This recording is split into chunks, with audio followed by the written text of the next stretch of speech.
సంతులిత వృద్ధి సున్నా. ఇది ఏవో హర్షమాన్,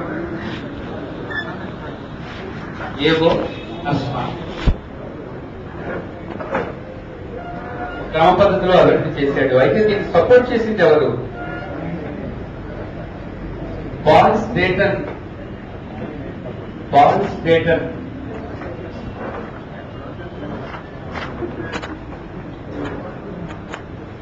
singer,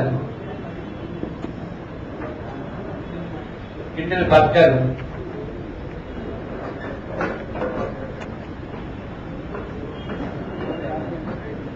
Paul Streeten, Singer, Kindleberger, హర్షమాన్.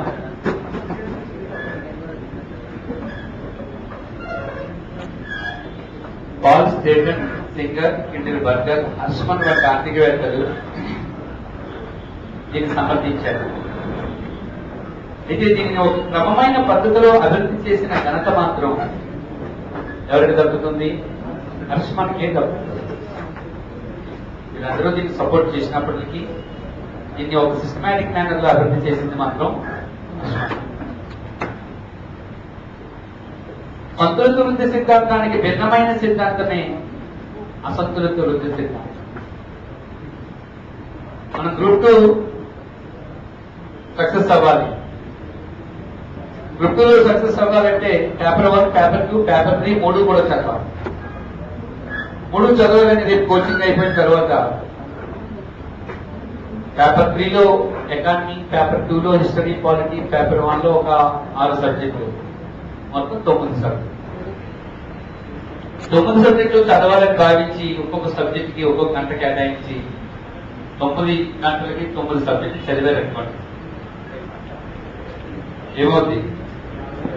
పుస్తకం మొయ్యడం, తీయడమే సరిపోతుంది. పుస్తకం ఓపెన్ చేయడం, నేను ఎంతవరకు చదివా పేజీకి వెళ్ళడం, ఈలోపు తిరిగేసరికి ఒక అర్ధగంట అయిపోతుంది, నెక్స్ట్ టైం అయిపోతుంది, నెక్స్ట్ బుక్ తెచ్చుకోవడం. మనం చదివింది ఏమీ ఉండదు. కాబట్టి ఏం చేయడం మంచిది? 3 పేపర్లు తీసుకున్నప్పటికీ 3లో 3 సబ్జెక్టులు తీసుకొని పేపర్ 1లో 1, పేపర్ 2లో 1, పేపర్ 3లో 1 తీసి చదువుకోవడం మంచిది. ముఖ్యంగా పేపర్ 2, పేపర్ 3 బాగా చదవడం మంచిది. ఎందుకంటే 2లో సక్సెస్ అవ్వాలంటే 150 మార్కులు, 150, 300 మార్కులు ఇక్కడే వెయిటేజ్. కాబట్టి నేను మాట్లాడేది 2 కోసం. పేపర్ 1 మీరు ఎక్కువ రోజులు కేటాయించి 6 సబ్జెక్టుల మీద ఎక్కువ రోజులు కేటాయించి చదివే బదులు 2, 3 పై ఎక్కువ రోజులు కేటాయించి చదివితే 300 మార్కులు, 150 మార్కులు. కాబట్టి ఎక్కువ వెయిటేజ్తో కూడుకున్నది. కాబట్టి మనం వేగంగా సర్వీస్ కొట్టుకుని వెళ్ళిపోవచ్చు. ఏమంటారు? అంటే ప్రధాన సబ్జెక్టులు ముందు ఎంపిక చేసుకోవాలి. సపోజ్ పాలిటీని ఒక 25-30 రోజులు చదివారనుకోండి, 75 మార్కులు వచ్చినాయి. హిస్టరీని ఒక 40-45 రోజులు చదివారు, 100 మార్కులు వచ్చినాయి. ఎకానమీని ఒక 70-80 రోజులు చదివారనుకోండి, 150 మార్కులు వచ్చినాయి. ఉదాహరణ చెప్తున్నా. అలా కాకుండా పేపర్ 1లో జాగ్రఫీని లేదా సైన్స్ లో ఫిజిక్స్ ని, కెమిస్ట్రీని, బయాలజీని అంతా కలిపి సైన్స్ అద్భుతంగా 6 నెలలు చదివారనుకోండి, 6 మార్కులు వస్తాయి. అంతే కదా? సైన్స్ బాగా చదివారు, 8 మార్కులు వస్తాయి, 18 మార్కులు. ఆ సబ్జెక్ట్ లో 6 పార్టీలో ఇది ఒక పార్టీ కదండి. మీరు ఎంత బాగా చదివినా 20 కంటే ఎక్కువ రావచ్చు. మరి 5 నెలలు 6 నెలలు దాన్ని కేటాయించి ఫిజిక్స్ కి, కెమిస్ట్రీకి, బయాలజీకి, మొత్తం మీద సైన్స్ అందరినీ కలిపి ఏదో MSc botany, zoology, chemistry, physics రాస్తున్నట్టుగా సీరియస్ గా చదివి 5-6 నెలలు గ్రిప్ సంపాదించాం సైన్స్ లో. ఓకే, ఎగ్జామ్ లో 70% చేశారు సైన్స్. ఎన్ని మార్కులు వచ్చాయి? 20. కాంపిటీషన్ అది. నువ్వు అందులో అయితే ఇవ్వాల్సిన అవసరం లేదు, దాంట్లో అక్కడ అదొక. అదే నువ్వు పేపర్ 2లో పాలిటీ చదువు, 2 నెలలు పాలిటీ చదువు, 75 మార్కులు వస్తాయి. 2 నెలలు హిస్టరీ చదువు, 100 మార్కులు వస్తున్నాయి. 3 నెలలు ఎకానమీ చదువు, 150 మార్కులు వస్తాయి. అదే 3 నెలలు నువ్వు సైన్స్ చదువు, 20 మార్కులు వస్తాయి. కాబట్టి ఏం చేయాలి? ఈ ప్రిపరేషన్ లో ప్రధానమైన సబ్జెక్ట్ ఏవో ఎంపిక చేసుకుని వాటిపై ఫోకస్ పెట్టాలి. మొదట ఇది కూడా అంతే. వెనుకబడిన దేశాలలో అన్ని రంగాలలో పెట్టుబడులు పెట్టడానికి సరిపడినంత పెట్టుబడులు ఉండవు కాబట్టి, పెట్టుబడులు పెట్టడానికి సరిపడినంత పెట్టుబడి ఉండదు కాబట్టి ముందు ప్రధానమైన రంగాలను ఎంపిక చేయాలి, లీడింగ్ సెక్టార్స్ ఎంపిక చేసుకోవాలి. ఆ ప్రధానమైన రంగాల్లో పెట్టుబడి పెట్టాలి. పెట్టుబడి పెడితే దాంట్లో వచ్చిన ఫలితాలు, దాని ప్రభావం దానిని అనుసరించి ఉన్న మరికొన్ని రంగాలపై పడుతుంది. రెండో దఫాలో ఆ రంగాలపై పెట్టుబడి పెట్టాలి. ఆ పరిశ్రమలు అభివృద్ధి చెందేటప్పుడు దాని ప్రభావం దానిని అనుసరించి ఉన్న మరికొన్ని రంగాలపై పడుతుంది. మూడో దఫాలో దాంట్లో పెట్టుబడి పెట్టాలి. ఇలా అసంతులితము నుంచి సంతులితానికి చేరాలి అంటాడు అర్ష్మాన్. రోజు సబ్జెక్ట్ చదవాలి, 3 సబ్జెక్ట్ చదవండి చాలు. మీరు ఎక్కువ చదవచ్చు. రోజు రేపు క్వశ్చన్ అయిపోయిన తర్వాత రోజు 3 సబ్జెక్ట్ చదవాలి. నేను చెప్తాను నమస్కారం ఎలా చదవాలి. జస్ట్ ఒక 3-4 గంటలు పాలిటిక్స్ చదవాలి, 4 గంటలు పాలిటిక్స్ చదవండి, 4 గంటలు ఎకానమిక్స్ చదవండి, అంటూ రీజనింగ్ చదవాలి. 3వ సబ్జెక్ట్ చదవండి రోజు. ఇలా కంటిన్యూగా 45 డేస్ మీరు ఇదే టైం టేబుల్ చేసుకుంటే, ఒక 50 రోజులు ఇలాగే చదివితే అక్కడ పాలిటీ అయిపోతుంది, ఇక్కడ ఎకానమీలో ఒక పార్ట్ అయిపోతుంది, అక్కడ రీజనింగ్ అయిపోతుంది. ఎన్ని మార్కులు వచ్చినట్టు? 170 మార్కులు. మెయిన్ సబ్జెక్ట్ మీద ఫోకస్ పెట్టాలి ఎప్పుడైనా. మీరు ఎంత కాకుండా physics, chemistry, biology, geography, reasoning వీటి మీద ఓవర్ ఫోకస్ పెట్టారనుకోండి, అవి మెయిన్ సబ్జెక్ట్ కాదు కదా. నేను మాట్లాడేది గ్రూప్ 2 గురించే. మళ్ళీ జనరల్ స్టడీస్ వేరే, జనరల్ స్టడీస్ అన్ని ఈక్వలే. గ్రూప్ 1 ఫ్రెండ్స్ సెలెక్ట్ అవ్వాలనుకోండి, సివిల్ సర్వీస్ ప్రిలిమినరీ సెలెక్ట్ అవ్వాలనుకోండి, అక్కడ జనరల్ స్టడీస్ లో మళ్ళా ఎకానమిక్ 12 ప్రశ్నలే వస్తాయి, 12-15 వస్తాయి. అక్కడ పాలిటిక్స్ 10-11 వస్తాయి. ఇక్కడ అయితే ఏం చేయాలి? అన్నింటి ఈక్వల్ ఇంపార్టెన్స్ ఇవ్వాలి. గ్రూప్ 2 లో అయితే ఏం చేయాలి? మేజర్ సబ్జెక్ట్కి మేజర్ ఫోకస్ ఇవ్వాలి. ఓకేనా? నేను చెప్పేది గ్రూప్ 2 సిలబస్ కాబట్టి గ్రూప్ 2 ఎట్లా ప్రిపేర్ అవ్వాలనేది నేను అప్లై చేసి చెప్తున్నాను. ఈ టాపిక్ ఏవైతే మేజర్ సబ్జెక్టులు ఉన్నాయో, లీడింగ్ సబ్జెక్టులు ఉన్నాయో దానిపై ఎక్కువ కాన్ఫిడెన్స్, ఎక్కువ టైం కేటాయించి చదవాలి. దీనివల్ల లాభం ఏంటి? ఎక్కువ మార్కులు ముందుగా పూర్తి చేసినట్లు అవుతుంది. అలా కాకుండా మీరు పేపర్ 1 పై కాన్సన్ట్రేషన్ చేశారనుకోండి, మొదట పేపర్ 1 మీరు కంప్లీట్ చేయడానికి ఎంత టైం పడుతుంది? 6 సబ్జెక్టులు కంప్లీట్ చేయడానికి 5-6 నెలలు పడుతుంది.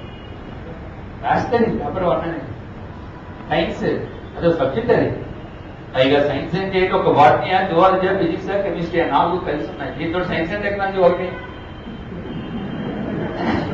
5. మరి 5 సబ్జెక్టుతో కూడుకున్న సైన్స్ పై ప్రిపేర్ అవ్వాలంటే అక్కడ ఏంటంటే అయిపడుతుంది. దానికి బదులు క్వాలిటీ పై ప్రిపేర్ అవ్వాలంటే 30 రోజులు చాలు.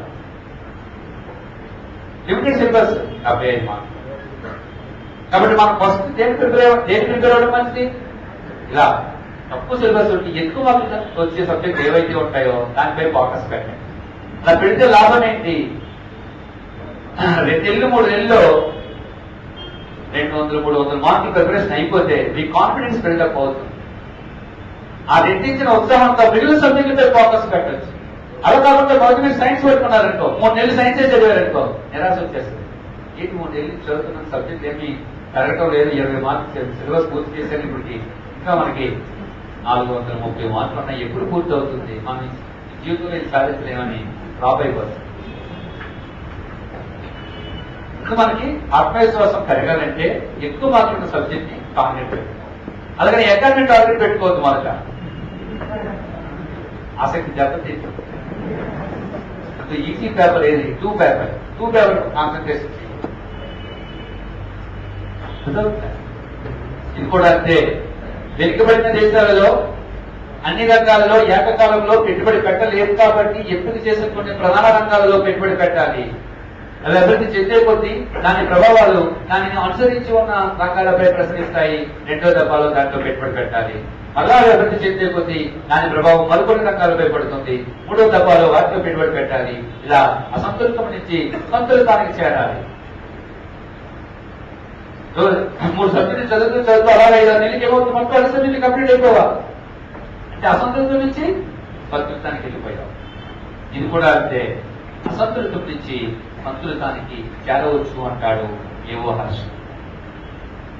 అలాంటి వెనుకబడిన దేశాలకి సంతులిత వృద్ధి సిద్ధాంతం కంటే అసంతులిత వృద్ధి సిద్ధాంతమే సరి అయినది. ఎందువల్లంటే ఏకకాలంలో అన్ని రంగాల్లో పెట్టుబడి పెట్టే అంత పెట్టుబడి మన దేశాల్లో ఉండదు కాబట్టి అసంతులిత వృద్ధి వ్యూహమే మనకి బెటర్. సంతులిత వృద్ధి వ్యూహానికి అసంతులిత వృద్ధి వ్యూహం అనేది భిన్నమైనది, వ్యతిరేకమైనది. ఏమైనా అర్థమైందా సెంట్రల్ కాన్సెప్ట్? ఏంటి సెంట్రల్ కాన్సెప్ట్? ఆర్థిక వ్యవస్థలో ఎన్ని రంగాలు అయితే ఉన్నాయో అన్ని రంగాలలో ఒకేసారి పెట్టుబడి పెడితే అది సంతులితం. అట్లా కాకుండా అందులో కొన్ని ప్రధాన రంగాల్లో మొదట పెట్టుబడి పెట్టి రెండో దఫాలో సెకండ్ ప్రయారిటీ ఇచ్చిన వాటిలో పెట్టుబడి పెట్టి అలా చివరికి వచ్చేసరికి లో ప్రయారిటీ ఉన్న దాంట్లో పెట్టుబడి పెట్టాలి. అంటే ప్రధాన రంగాల నుంచి అప్రధాన రంగాల వైపు అభివృద్ధి మార్పు చెందుతుంది. చివరికి వచ్చేసరికి అన్ని రంగాలు కూడా అభివృద్ధి చెందుతాయి.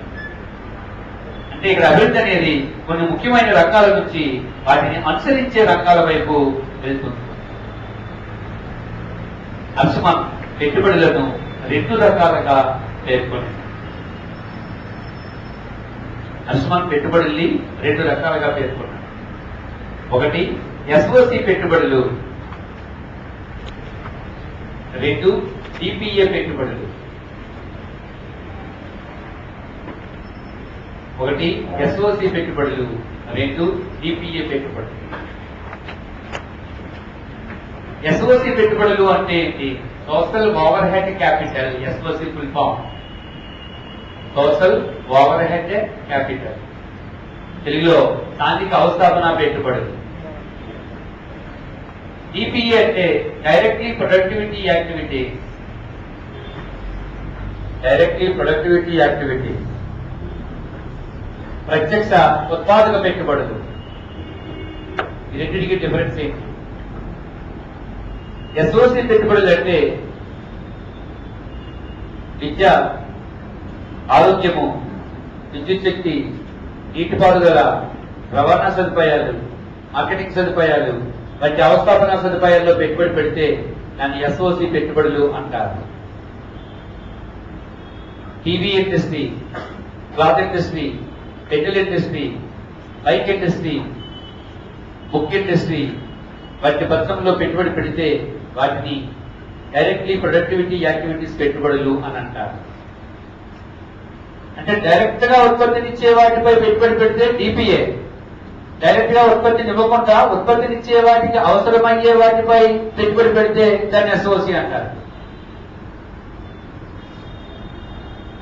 వస్త్ర పరిశ్రమ ఏర్పాటు చేశావు, అదే పెట్టుబడి ఉంది, డిపిఏ. మరి వస్త్ర పరిశ్రమ నడవాలంటే ఏం కావాలి? విద్యుత్ శక్తి కావాలి, రవాణా కావాలి. సో విద్యుత్ శక్తిలో పెట్టుబడి పెడితే అది ఎస్ఓసి. ఓకేనా? ప్రత్యక్షంగా ఉత్పత్తినిచ్చే వాటిపై పెట్టుబడి పెడితే దాన్ని డిపిఏ అంటారు. ఉత్పత్తినిచ్చే వాటికి సహకారాన్ని అందించే వాటిపై పెట్టుబడి పెడితే దాన్ని ఎస్ఓసి పెట్టుబడులు అంటారు. ఈ రెండింటిలో ఏది అవసరం అంటారు? ఎస్ఓసియా, డిపియా? ఎస్ఓసి పెట్టుబడులే చాలా అవసరం. ఉండడం 2 ఉండాలి, కానీ మొదటి ఏది ఉంటే బెటరు? ఎస్ఓసి పెట్టుబడులు ఉంటే మంచిది.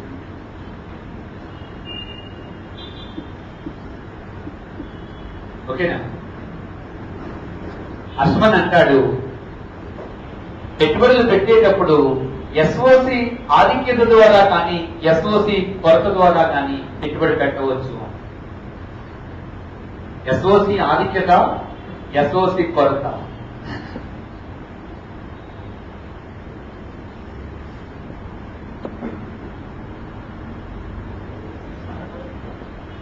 ఎస్ఓసి ఆధిక్యత ద్వారా, ఎస్ఓసి కొరత ద్వారా. Excess of SOC, scarcity of SOC. SOC ఆధిక్యత ద్వారా పెట్టుబడి అంటే ప్రభుత్వం మొదట ఏం చేయాలంటే రైల్వేలు, రోడ్డు సదుపాయాలు, రవాణా సదుపాయాలు, విద్యుత్ శక్తి సదుపాయాలు, నీటిపారుదల సదుపాయాలు వంటి అవస్థాపన సదుపాయాలపై భారీగా పెట్టుబడి పెట్టాలి. అవస్థాపన సదుపాయాలపై భారీగా పెట్టుబడి పెడితే తక్కువ రేటుకే అవస్థాపన సదుపాయాలు లభ్యం అవుతాయి. తక్కువ రేటుకే అవస్థాపన సదుపాయాలు ఏమవుతాయి, లభ్యమవుతాయి. తక్కువ రేటుకే అవస్థాపన సదుపాయాలు లభ్యమైతే ప్రైవేట్ పెట్టుబడిదారులు ముందుకొచ్చి ఉత్సాహంతో పెట్టుబడి పెట్టుకుంటారు. ఉదాహరణకి హైదరాబాద్ లో ప్రధానమైన ప్రాంతాల్లో నువ్వు ఇన్ఫ్రాస్ట్రక్చర్ ఏర్పాటు చేసావు, షాపులు కట్టించావు, అద్దెకి ఇవ్వడానికి రెడీగా ఉన్నావు. ఉంటే ఆటోమేటిక్ గా వ్యాపారం చేయదలుచుకున్న వాళ్ళు ముందుకు వచ్చి ఏం చేస్తారు, వ్యాపారం చేస్తారు. అంటే లో కాస్ట్ కి ఇన్ఫ్రాస్ట్రక్చర్ ఇస్తే ఆటోమేటిక్ గా పెట్టుబడి పెట్టేవాడు ముందుకు వచ్చి పెట్టుబడి పెడతారు. అవునా? నేను అర్థమైంది లేదా సెంటెన్స్? మీరందరూ పారిశ్రామికవేత్తలు పెట్టుబడి పెట్టాలనుకుంటున్నారు. ఎప్పుడు పెట్టుబడి పెడతారు? దేశంలో తక్కువ ఖరీదుకి విద్యుత్ శక్తి సదుపాయాలు లభిస్తున్నాయంటే పెట్టుబడి పెడతారు. రోడ్లు రవాణా సదుపాయాలు మంచిగా ఉన్నాయంటే పెట్టుబడి పెడతారు. మార్కెటింగ్ సదుపాయాలు చాలా తక్కువగా లభిస్తున్నాయంటే పెట్టుబడి పెడతారు. అట్లా కాకుండా ఇన్ఫ్రాస్ట్రక్చర్ చాలా కాస్ట్లీగా ఉన్నాయంటే పెట్టుబడి పెట్టడానికి భయపడతారు. గవర్నమెంట్ మొదట అవస్థాపన సదుపాయాల్లో భారీగా పెట్టుబడి పెట్టి తక్కువ ఖరీదుకి కానీ అందింపజేస్తే పెట్టుబడిదారులు ముందుకొచ్చి వస్తువులు అందించే పరిశ్రమలో పెట్టుబడి పెట్టుకుంటారు. అందుకే దీన్ని ఏమనిపించాం, ఎస్ఓసి ఆధిక్యత అని పిలిచాం. ఎస్ఓసి ఆధిక్యత అంటే గవర్నమెంట్ ఎస్ఓసిని భారీగా కల్పిస్తే తక్కువ రేటుకే ఎస్ఓసి వస్తుంది కాబట్టి ప్రైవేట్ వ్యక్తులు ముందుకొచ్చి టీపీఏలో పెట్టుబడి పెట్టుకుంటారు. రెండోది ఎస్ఓసి కొరత. గవర్నమెంట్ ఎస్ఓసిలో పెట్టుబడి పెట్టలేదు, ముందు ప్రైవేట్ వ్యక్తులు డిపిఏలో పెట్టుబడి పెట్టేశారు. ప్రైవేట్ వ్యక్తులు డిపిఏలో పెట్టుబడి పెడితే వస్త్ర పరిశ్రమ పెట్టారు, జనపనార పరిశ్రమ పెట్టారు, పంచదార పరిశ్రమ పెట్టారు, పెన్నుల పరిశ్రమ పెట్టారు, పుస్తకాల పరిశ్రమ పెట్టారు, మొబైల్ పరిశ్రమ పెట్టారు, అన్ని రకాల పరిశ్రమ పెట్టేశారు. కానీ రవాణా సదుపాయాలు, విద్యుత్ శక్తి సదుపాయాలు లేవు, మార్కెటింగ్ సదుపాయాలు లేవు, ఎస్ఓసి కొరత ఉంది. డిపిఏ ఇండస్ట్రీస్ ఎక్కువైపోయాయి, ఎస్ఓసి ఇండస్ట్రీస్ తక్కువైపోయాయి. ఏమవుతుంది, ఈ ప్రైవేట్ పెట్టుబడిదారులందరూ గవర్నమెంట్ పై ఒత్తిడి తీసుకొస్తారు, ప్రెషర్ తీసుకొస్తారు. ప్రైవేట్ పెట్టుబడిదారులందరూ గవర్నమెంట్ పై ప్రెషర్ తీసుకొస్తారు. ఎప్పుడైతే ఒత్తిడి వచ్చిందో గవర్నమెంట్ రెండో దఫాలో దేంట్లో పెట్టుబడి పెడుతుంది, ఎస్ఓసిలో పెట్టుబడి పెడుతుంది. అంటే మొదట ప్రోత్సాహకాల ద్వారా పెట్టుబడి జరుగుతుంది, రెండో దాంట్లో ఒత్తిడుల ద్వారా పెట్టుబడి జరుగుతుంది. ప్రోత్సాహకాల ద్వారా పెట్టుబడి జరగడం అంటే ఏంటి? ప్రభుత్వం ఎస్ఓసిని భారీగా కల్పించింది కాబట్టి, తక్కువ రేటుకే ఎస్ఓసి దొరుకుతుంది కాబట్టి దాని చేత ప్రోత్సహించబడి ప్రైవేట్ వ్యక్తులు ముందుకొచ్చి పెట్టుబడి పెడతారు. ఒత్తిడుల ద్వారా పెట్టుబడి అంటే ఏంటి?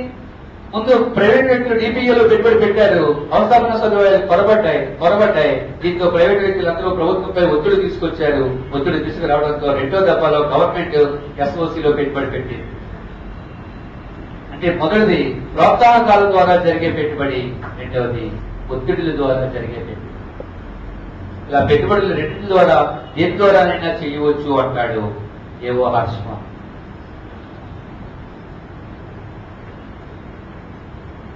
నెక్స్ట్ హర్ష్మ ముందు వెనుక అనుబంధాలను ప్రస్తావించాను. ముందు వెనుక అనుబంధాలను ప్రస్తావించాను.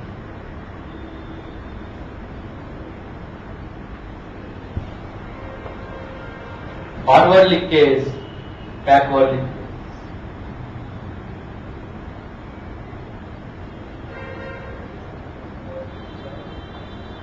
Forward linkage and backward linkage.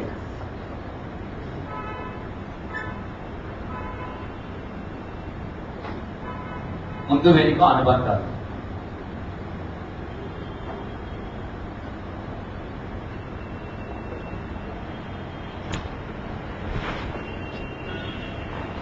Forward linkage and backward linkage. ముందు వెనుక అనుబంధాలను ప్రస్తావించింది ఎవరు అంటే ఏవో హర్ష్మ. ఏవో హర్ష్మ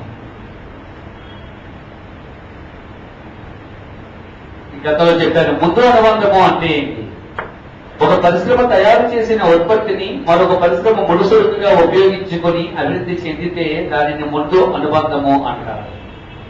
ఒక పరిశ్రమకు కావలసిన ముడిసరుకులను అందిస్తూ మరొక పరిశ్రమ అభివృద్ధి చెందితే దానిని వెనుక అనుబంధము అంటారు.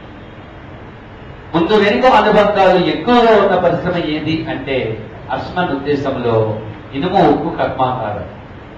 ఐదేంటంటే steel industry.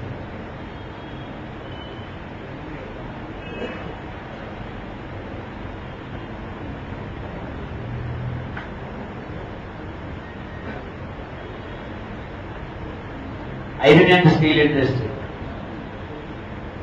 Iron and steel ఇండస్ట్రీలో ఏం ఉత్పత్తి అవుతుంది? ఏముత్పత్తి అవుతుంది? ఐరన్ ఉత్పత్తి అవుతుంది. ఐరన్ అండ్ స్టీల్ ఉత్పత్తి అవుతుంది. ఈ ఐరన్ అండ్ స్టీల్ మరొక పరిశ్రమకి ఏమవుతుంది? ఇన్పుట్ అవుతుంది. ఐరన్ ని స్టీల్ ని ఉపయోగించి దానికి ముందు అనేక పరిశ్రమలు డెవలప్ అవుతాయి.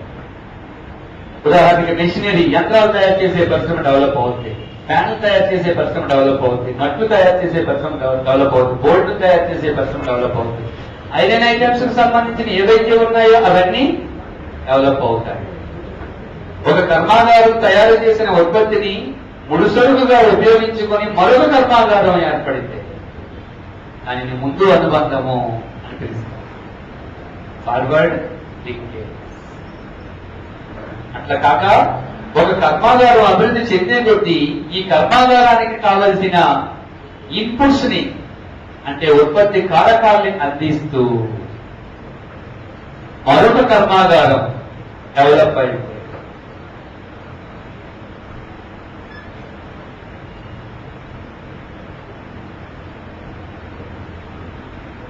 దానిని బ్యాక్వర్డ్ లింకేజ్ అంటారు.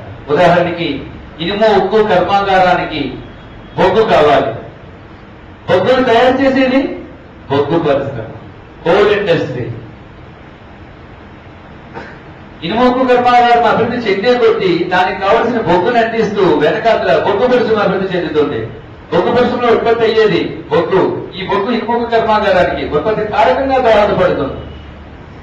దీన్ని ఉపయోగించి ఇనుము కర్మాగారంలో ఇనుము ఉక్కు తయారవుతుంది. ఇనుము ఉక్కు అనేది ఇనుము కర్మాగారానికి అవుట్పుట్. దీన్ని ఉపయోగించి ముడిసరుకుగా వాడుకొని మరో పరిశ్రమ డెవలప్ అవుతుంది.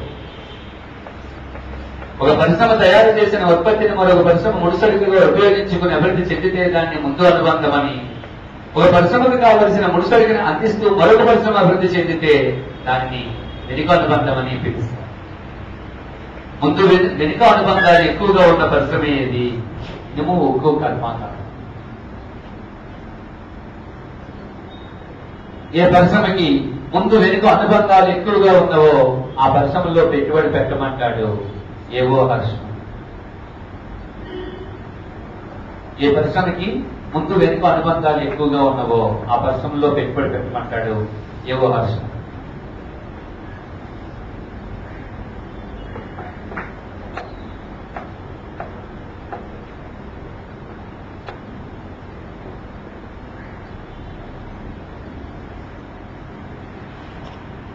ఇది ఇచ్చిన సలహా ఏంటంటే, వెనుకబడిన దేశాలు ముడిసరుకులను దిగుమతి చేసుకుని వినియోగ వస్తువులను తయారు చేసే పరిశ్రమలను, విడి పరికరాలను ఉపయోగించి అసెంబ్లింగ్ చేసే పరిశ్రమలను మొదట ఏర్పాటు చేయాలి అంటాడు. అనగా లాస్ట్ ఇండస్ట్రీస్ ఫస్ట్ అంటాడు.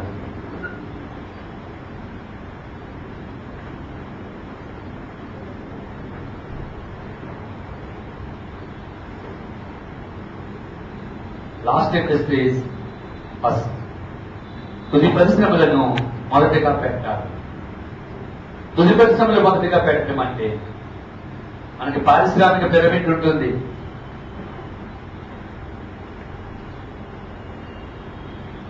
పారిశ్రామిక పిరమిడ్ లో basic industries, capital industries, intermediate industries, consumer good industries.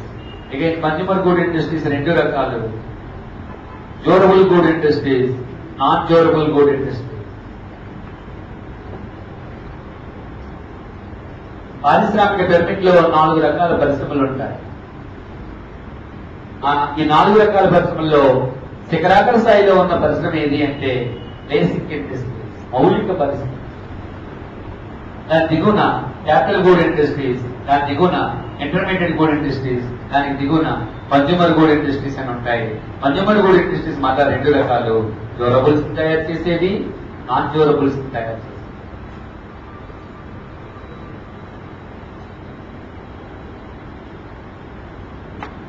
ఇందులో వినియోగ వస్తు పరిశ్రమ అంటే ఏంటి?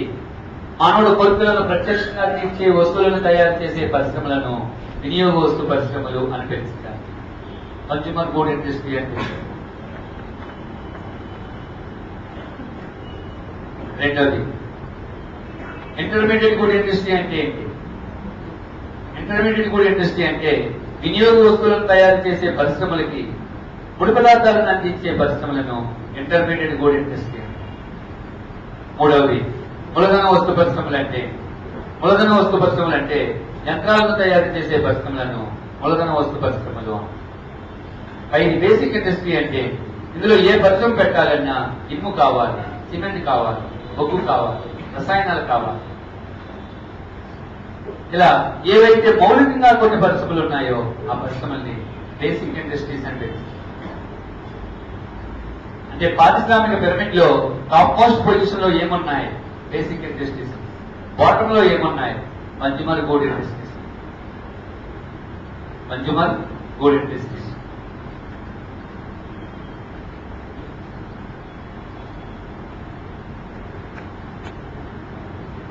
అశ్వన్ ఏమంటాడు? మొదటి ఏ పరిశ్రమలు స్థాపించాలంటాడు? ముడి పదార్థాలను దిగుమతి చేసుకుని వినియోగ వస్తువులను తయారు చేసే పరిశ్రమలను అలాంటివి స్థాపించాలంటాడు. అలాంటి పరిశ్రమలను మరియు దిగుమతి చేసుకున్న అసంపూర్ణ వస్తువులను అంతిమ వినియోగ వస్తువులుగా మార్చే పరిశ్రమలను. అంటే విదేశాల్లో సగం సగం తయారైన అసంపూర్తి వస్తువులు దిగుమతి చేసుకుని వాటిని మళ్ళా మనం ఏం చేయాలి? అసెంబుల్డ్ చేసి వాటిని మళ్ళా ఎగుమతి చేసే పరిశ్రమల్ని ఏర్పాటు చేయాలి. ముడిసరుకులు ఉపయోగించి వినియోగ వస్తువులుగా మార్చే పరిశ్రమలను, సగం సగం తయారైన వస్తువులను దిగుమతి చేసుకుని పూర్తి వినియోగ వస్తువులుగా తయారు చేసే పరిశ్రమలను మొదట స్థాపించాలి. అంటే తుది పరిశ్రమలను మొదటగా స్థాపించాలి. లాస్ట్ ఇండస్ట్రీస్ ఫస్ట్ అంటాడు అర్జున. అసంతులిత వృత్తి వ్యూహాన్ని రష్యా అవలంబించి స్వల్పకాలంలో మంచి అభివృద్ధిని సాధించింది. రెండవ పంచవర్ష ప్రణాళికలో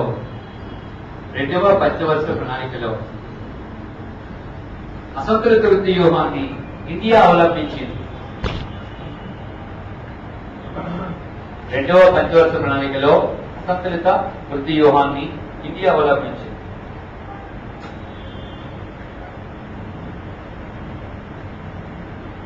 ఓకేనా? ఇది అన్బ్యాలెన్స్డ్ గ్రోత్ అంటే. సో బ్యాలెన్స్డ్ గ్రోత్ థియరీకి ఆపోజిట్ అన్బ్యాలెన్స్డ్ గ్రోత్ థియరీ. ఈ మూడు ఇంపార్టెంట్. ఇవి కాకుండా మరికొన్ని సిద్ధాంతాలు ఉన్నాయి. అది తక్కువ చిన్న కాన్సెప్ట్ నేర్చుకుంటే చాలు.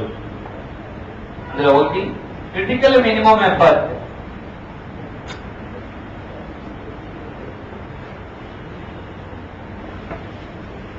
Critical minimum effort.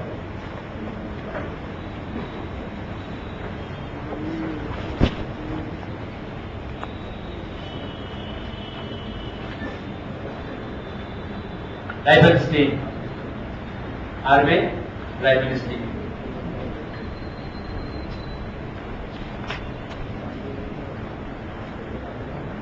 Critical minimum effort సిద్ధాంతాన్ని ప్రతిపాదించింది Harvey లైబెన్స్టీన్.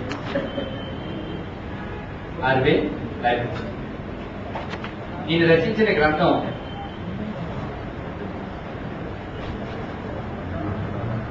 Economic backwardness and economic growth. Economic backwardness and economic growth. Economic backwardness and economic growth.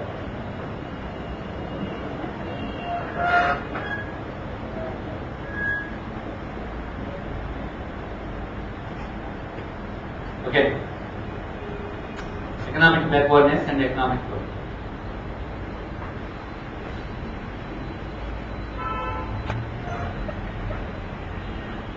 ఈయన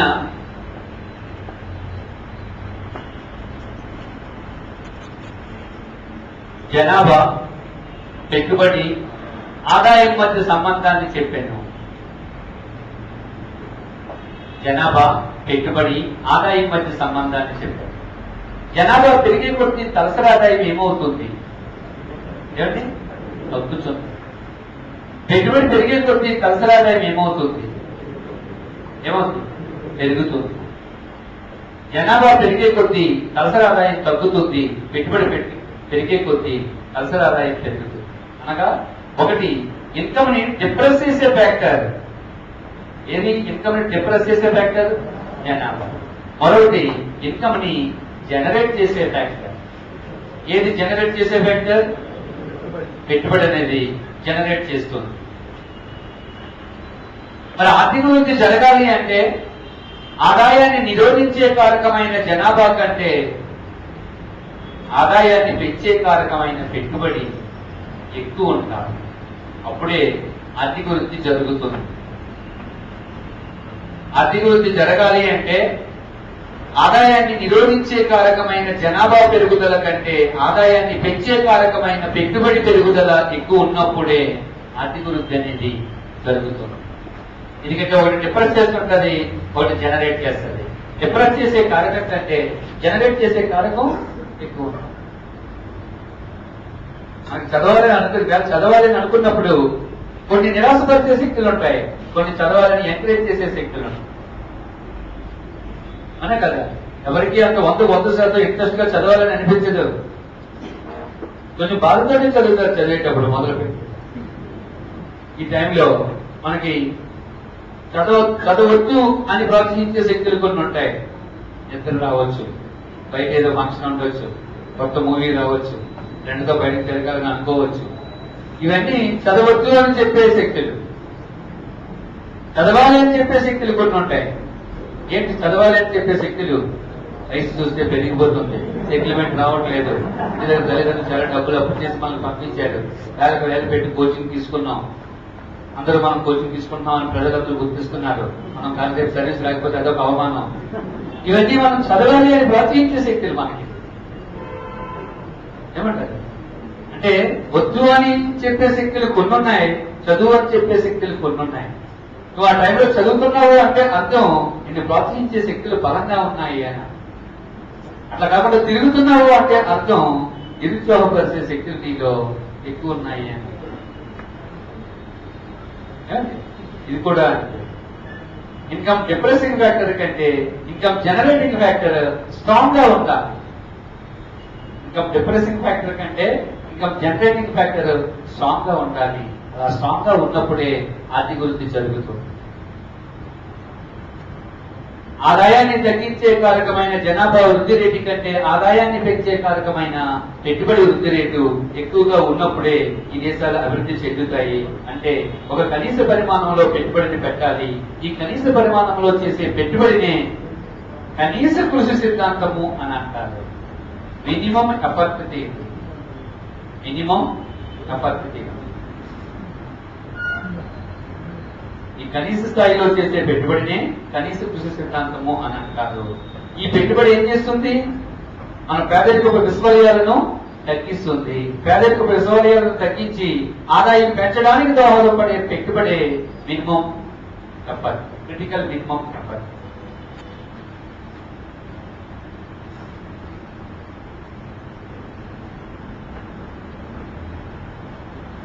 okay, next low level equilibrium trap.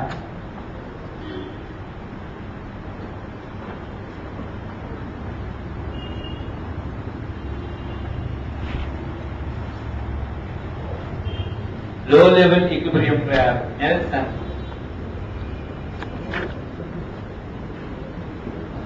RR Nelson.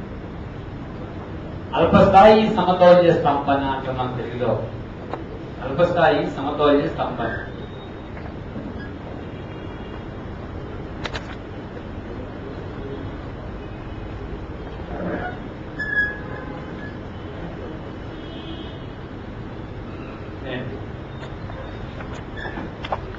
వెనుకబడిన దేశాల తలసరి ఆదాయం ఎక్కువ ఉంటుందా తక్కువ ఉంటుంది?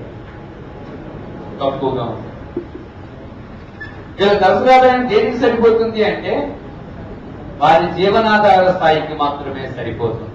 వాడికి వచ్చే ఆదాయం వాడు బ్రతకడానికి సరిపోతుంది, పక్క వాళ్ళు బ్రతికించడానికి సరిపోతుంది. వెనుకబడిన దేశాలలో ప్రజల తలసరి ఆదాయం అల్పంగా ఉంటుంది. వీరి తలసరి ఆదాయం వారి జీవనాధార స్థాయికి మాత్రమే సరిపోతుంది. రివర్స్ లో చెప్పాలంటే వెనుకబడిన దేశాలలో ప్రజలు అల్పస్థాయి, వెనుకబడిన దేశాలలో ప్రజలు జీవనాధార స్థాయి తలసరి ఆదాయం వద్ద సమతౌల్యంలో ఉంటారు. ఒక ఈక్విలిబ్రియంలో ఉంటారు ఇక్కడ ప్రజలు. ఏ ఈక్విలిబ్రియంలో ఉంటారు? లో లెవెల్ ఈక్విలిబ్రియం. ఆ లో లెవెల్ దేనికి సమానం అవుతుంది? వాడు జీవించడానికి సమానం అవుతుంది. వెనుకబడిన దేశాల ప్రజలు తలసరి ఆదాయము జీవనాధార స్థాయికి సమానంగా ఉంటుంది. అందుకే వెనుకబడిన దేశ ప్రజలు జీవనాధార స్థాయి తలసరి ఆదాయము వద్ద సమతౌల్యములో ఉంటారు.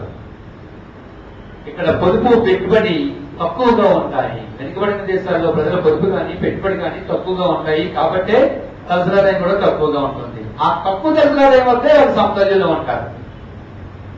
ఆ ఆదాయం అది జీవన ప్రమాణానికి సరిపోతుంది. ఇలాంటి సమయంలో ప్రజల తలసరి ఆదాయాన్ని పెంచాలనే ఉద్దేశంతో కొంచెం పెట్టుబడిని పెంచితే, ప్రజల తలసరి ఆదాయాన్ని పెంచాలనే ఉద్దేశంతో కొంచెం పెట్టుబడిని పెంచితే ఒక పక్క తలసరి ఆదాయం పెరగచ్చు, మరో పక్క ఎప్పుడైతే తలసరి ఆదాయం పెరిగిందో జనాభా పెరుగుతుంది. ఎందుకు పెరిగింది జనాభా? తలసరి ఆదాయం పెరిగింది వాడికి. వాడి బ్రతకంతో పాటు పక్క వాడిని బ్రతికించే పరిస్థితి ఏర్పడింది. వాడికి వివాహం చేసుకుంటాడు. గతంలో వాడికి వచ్చే ఆదాయం వాడి బ్రతకడానికి సరిపోయిందండి. లో లెవెల్ ఈక్విలిబ్రియంలో వెళ్ళిపోయాడు. నెలకు 2000 వస్తుంది. వాడి బ్రతకడానికి కష్టంగా. ఇప్పుడు వివాహం చేసుకుంటాడు, పెళ్లి చేసుకుంటాడా, చాలా ఇబ్బంది పడాల్సిన పరిస్థితి వస్తుంది. ఇప్పుడు అతను తలసరి ఆదాయం పెరిగింది. ఆ పెరిగిన ఆదాయం తనతో పాటు మరొక పోషించగలిగే స్థాయికి వచ్చాడు. వెంటనే వివాహం చేసుకుంటాడు. ఫలితంగా ఇద్దరు ముగ్గురు అవుతాడు. ఇద్దరు ముగ్గురు అవడంతో ఏమవుతుంది? జీవన ప్రమాణం అంతా తలసరి ఆదాయం ఏమవుతుంది? పడిపోతుంది. మళ్ళా అతను ఏ స్థాయికి వచ్చేస్తాడు?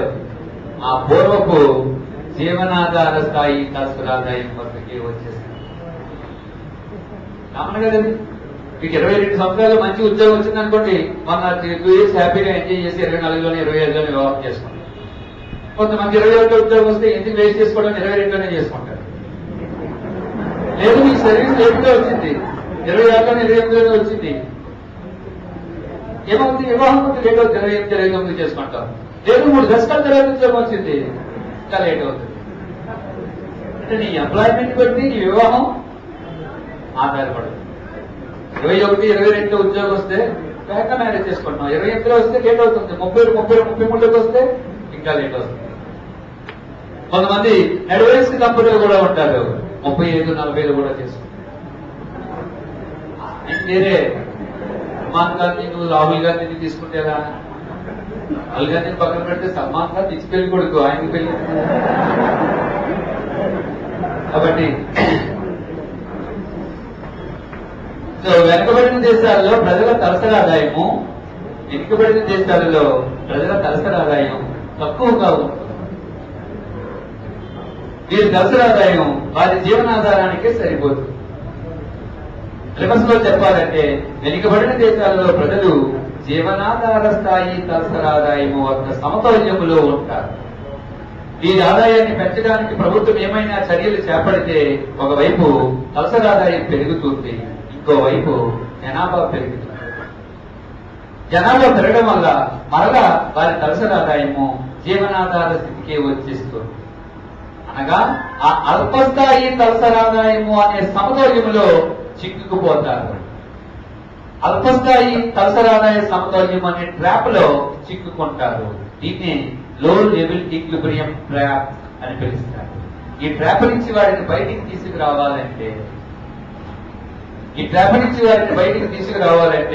నువ్వు చేసే పెట్టుబడి కొద్ది మొత్తంలో కాకుండా భారీ మొత్తంలో ఉండాలి అని చెప్పే సిద్ధాంతమే లో లెవెల్ ఈక్విలిబ్రియం ట్రాప్. మనం వైకుంఠపల్లి ఆట ఆడుతుంటాం, snake and ladder. Snake and ladder ఆడుతుంటారు. కొంతమంది నాలాంటి అదృష్టవంతులు ఉంటారు.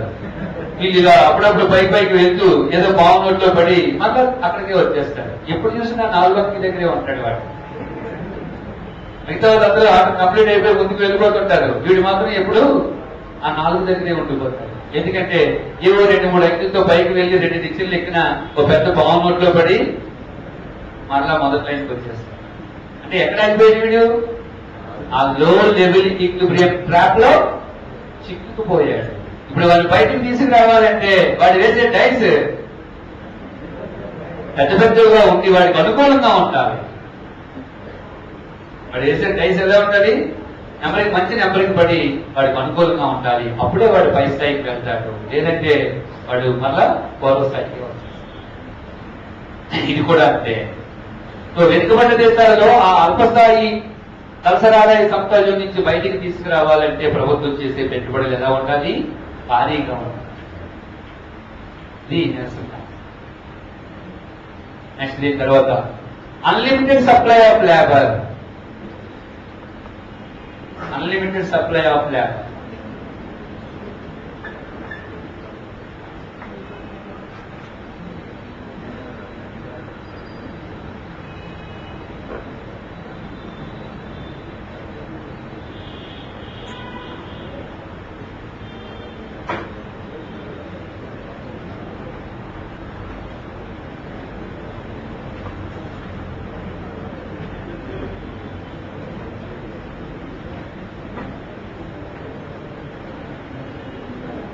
అపరిమిత శ్రామిక సప్లై సిద్ధాంతం. అపరిమిత శ్రామిక సప్లై సిద్ధాంతం ఇది చెప్పింది ఆర్థర్ లూయిస్. ఆర్థర్ లూయిస్ అపరిమిత శ్రామిక సప్లై సిద్ధాంతం. ఈయన development with unlimited supply of labour అనే గ్రంథాన్ని రచించారు. Development with unlimited supply of labour, అపరిమిత శ్రామిక సప్లైతో అభివృద్ధి అనే గ్రంథాన్ని రచించారు.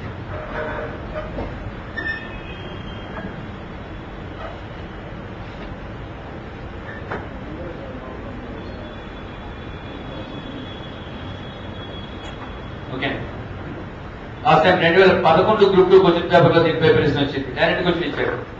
అపరిమిత శ్రామిక సప్లై సిద్ధాంతాన్ని అభివృద్ధి చేసింది ఎవరు అని ఇచ్చాడు.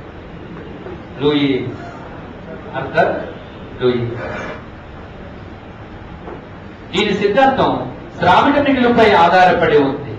దీని నమూనా శ్రామిక మిగులుపై, లేబర్ సర్ప్లస్ పై ఆధారపడి ఉంది.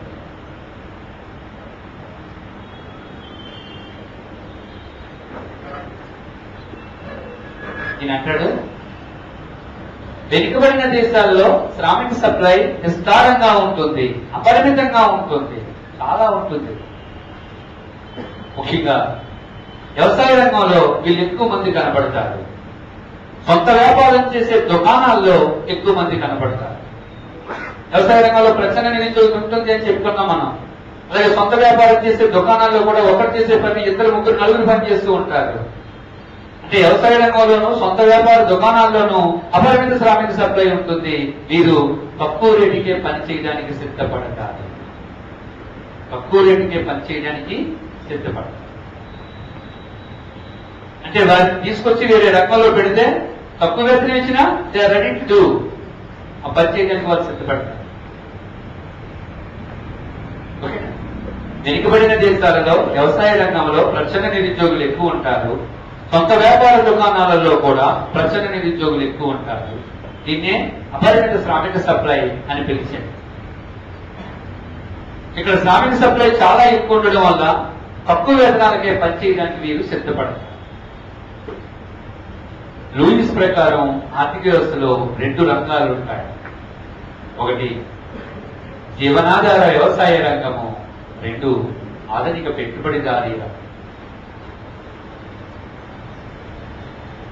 ఒకటి జీవనాధార వ్యవసాయ రంగము, 2 ఆధునిక పెట్టుబడిదారీ రంగం.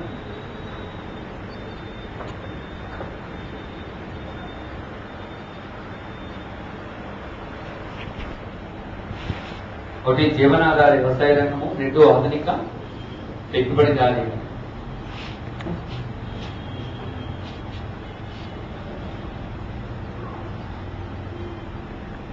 ఓకే, ఈ జీవనాధార వ్యవసాయ రంగంలో శ్రామికులు చాలా ఎక్కువ ఉంటారు. తక్కువ వేతనాలకే పనిచేయడానికి సిద్ధపడతారు. మరోవైపు ఆధునిక పెట్టుబడిదారీ రంగంలో శ్రామికులు కొద్దిమందే ఉంటారు, ఎక్కువ వేతనాలు ఆశిస్తారు. ఇప్పుడు ఏమంటాడు ఈయన? జీవనాధార వ్యవసాయ రంగంలో ఉన్న అపరిమిత శ్రామికులను గుర్తించి వేరే రంగానికి తరలిస్తే, వేరే ఏ రంగానికి? ఆధునిక పెట్టుబడిదారీ రంగానికి తరలిస్తే తక్కువ వేతనాలకే పనిచేయడానికి సిద్ధపడుతున్నారు కాబట్టి వాళ్ళు తక్కువ వేతనాలు ఇచ్చి వారి చేత పనిచేయించుకోవచ్చు. తక్కువ వేతనాలు అయితే ఎంత ఇవ్వాలి? వ్యవసాయ రంగంలో ఇచ్చే వేతనాల కంటే ఎక్కువగాను, పారిశ్రామిక రంగంలో ఇచ్చే వేతనాల కంటే తక్కువగా. జీవనాధార వ్యవసాయ రంగంలో అపరిమిత శ్రామికులు ఉంటారు, తక్కువ వేతనాలకు పనిచేయడానికి సిద్ధపడతారు. వారిని గుర్తించి ఆధునిక పారిశ్రామిక రంగానికి మరలిస్తే తక్కువ వేతనాలకి వారు పనిలోకి దొరుకుతుంటారు కాబట్టి పెట్టుబడిదారుడికి తక్కువ ఖర్చుతో ఎక్కువ లాభాలు పొందవచ్చు. పెట్టుబడిదారుడి లాభాలు పెరుగుతాయి. పెట్టుబడిదారుడి లాభాలు పెరిగితే పెరిగిన లాభాలని పునః పెట్టుబడి చేయవచ్చు, రీఇన్వెస్ట్మెంట్ చేయవచ్చు. రీఇన్వెస్ట్మెంట్ చేయడం ద్వారా ఆర్థిక అభివృద్ధికి దోహదపడవచ్చు అంటాడు లూయిస్. శ్రామికులకి వేతనాలు పెరిగితే పెట్టుబడిదారుడికి లాభాలు పెరిగితే రెండింటికి ఒక తేడా ఉంది. ఏంటి తేడా? శ్రామికుడికి వేతనాలు పెరిగితే పెరిగిన వేతనాలే తన వినియోగంపై ఖర్చు పెడతాడు. ఎందుకంటే తన కనీస అవసరాలు ఇంకా తీరలేదు. పెట్టుబడిదారుడికి లాభాలు పెరిగితే అతను పెరిగిన లాభాలే కనీస అవసరాలపై ఖర్చు పెట్టడు. ఎందుకంటే ఆల్రెడీ అవసరాలన్నీ ఎప్పుడో తీర్చుకో. సో పెరిగిన లాభాలు ఏం చేస్తాడు? రీఇన్వెస్ట్మెంట్ చేస్తాడు, పునః పెట్టుబడి చేస్తాడు. పెరిగిన లాభాలు ఏం చేస్తాడు? పునః పెట్టుబడి చేస్తాడు.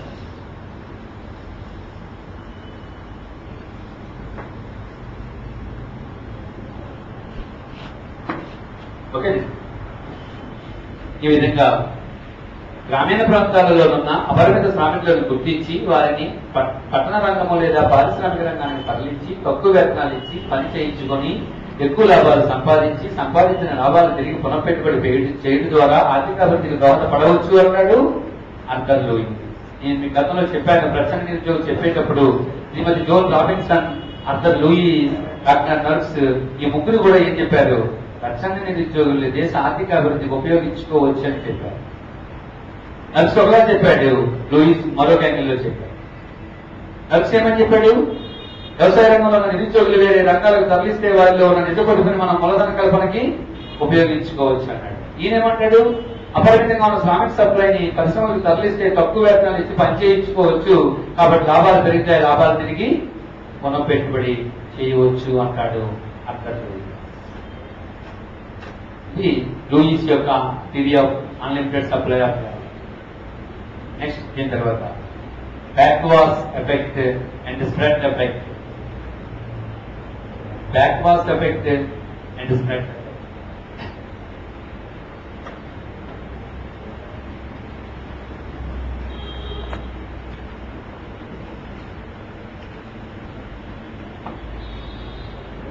Backwards.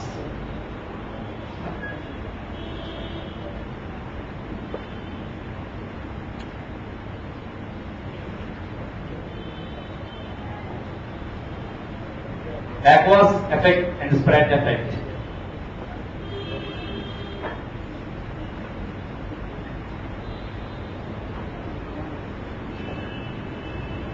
Backwards ఫలితము విస్తరణ ఫలితం. దీన్ని గున్నార్ మెర్దాల్ ప్రతిపాదించండి. ఈ రెండు కాన్సెప్ట్ ని ప్రవేశపెట్టింది ఎవరంటే గున్నార్ మెర్దాల్.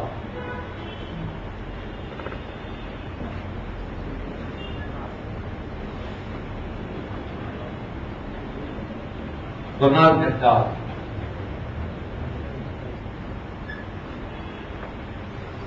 మెర్దాల్ దీన్ని ప్రవేశపెట్టాడు. బ్యాక్వార్డ్ ఫలితం అయిందే. ప్రఖ్యాతిగాంచిన ఆసియన్ డ్రామా అనే గ్రంథము ఈయనదే. ఆసియన్ డ్రామా లేదా ఏసియన్ డ్రామా అనే గ్రంథాన్ని రచించింది ఎవరు? గున్నార్ మెర్దాల్. పాయింట్ లేకపోతే యాడ్ చేసుకుంటుందా? ఏం పాయింట్స్ మీరు అలాగా హరికథ కాలక్షేపంలాగా అలా వింటూ అలవాటు పడిపోయారు. రాయడానికి ఇష్టపడలేదు. ఏమైనా కొత్త పాయింట్ వచ్చి చెప్పినా సరే మీరు అవి ఏమీ రాయదలుచుకోలేదు. నిశ్చలంగా ఉండడానికి ఇంకా ఫిక్స్ అయిపోయాడు. ఎక్కడో రాస్తున్నా, నేను వాళ్ళ గురించి మాట్లాడలేదు. రాయలేని 99 మంది గురించి మాట్లాడలేదు. పెట్టదలుచుకోలేదు అనమాట. ఏం చెప్పినా సరే ఇలా ఉంటుంది, లేకపోతే బాగుంటుంది, ఫిక్స్ అయిపోయింది. సో ఆసియన్ డ్రామా అనే గ్రంథాన్ని రచించింది గున్నార్ మెహతా. ఈయన ప్రాంతీయ అసమానతలు ఏర్పడడానికి కారణాన్ని ప్రస్తావించాడు. ప్రాంతీయ అసమానతలు ఏర్పడడానికి రెండే కారణాలు అంటాడు ఆయన. ఏ రెండు? బ్యాక్వర్డ్స్ ఫలితము, విస్తరణ ఫలితం. అంతర్జాతీయంగా దేశాల మధ్య అసమానతలు ఏర్పడడానికి, దేశీయంగా రాష్ట్రాల మధ్య అసమానతలు ఏర్పడడానికి, రాష్ట్రీయంగా ప్రాంతాల మధ్య అసమానతలు ఏర్పడడానికి కారణం బ్యాక్వర్డ్స్ ఫలితము, విస్తరణ ఫలితం. ఎందువల్ల ఏర్పడతాయి ప్రాంతీయ అసమానతలు? ఈయన ఏమంటాడంటే strong backwards effect, weak spread effect అంటాడు. బలమైన బ్యాక్వర్డ్స్ ఫలితము, బలహీనమైన విస్తరణ ఫలితము.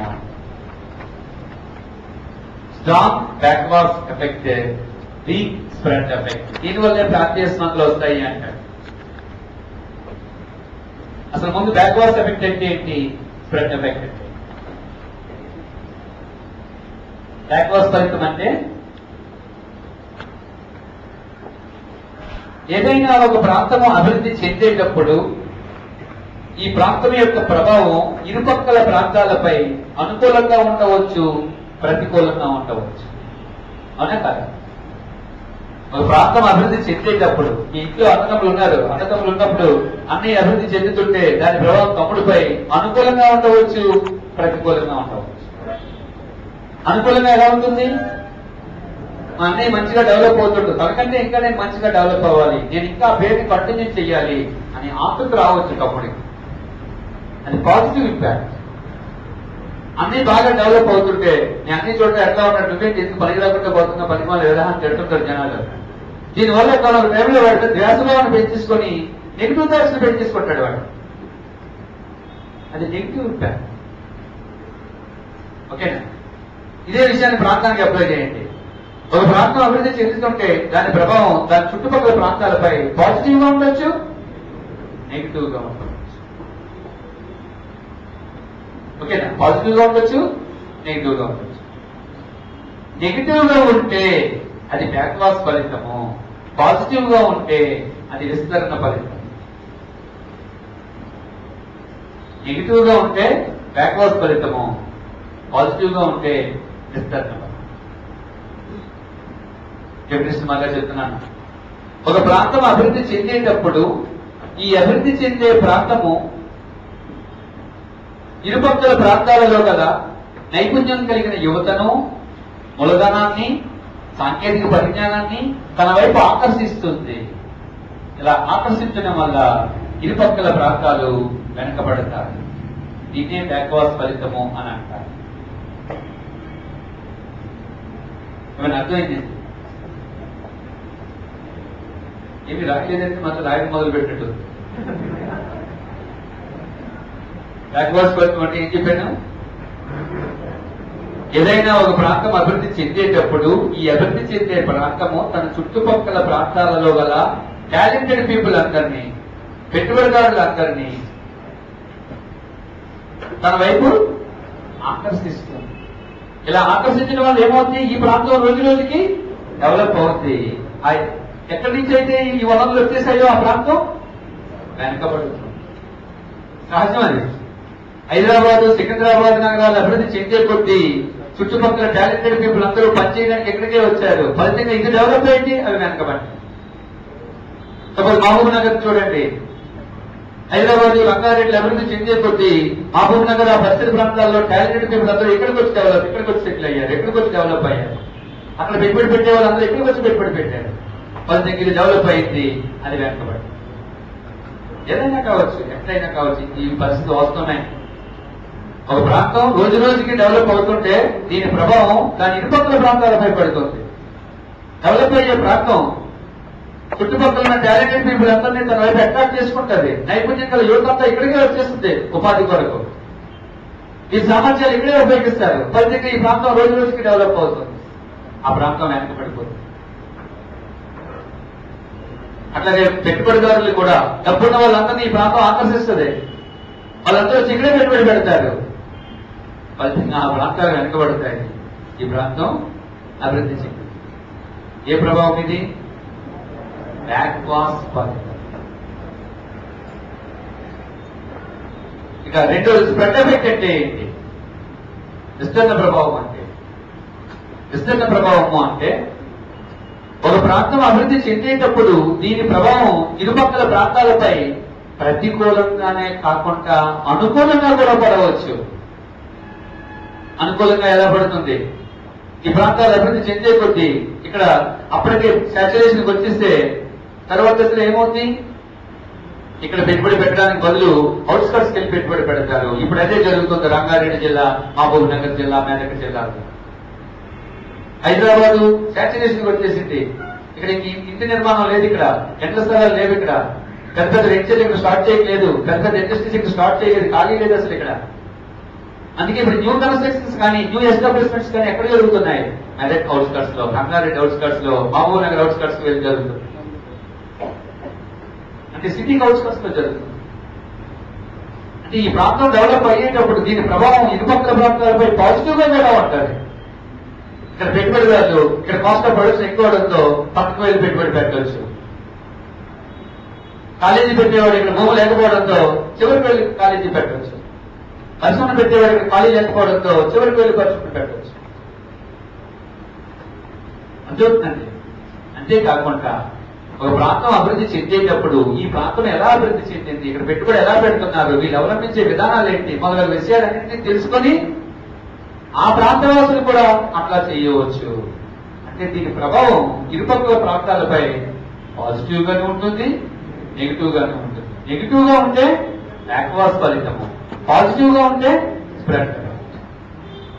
ప్రాంతీయ స్మార్లు ఎందుకు వస్తాయి? ఎందుకు వస్తాయంటే నెగిటివ్ ఎక్కువైపోతే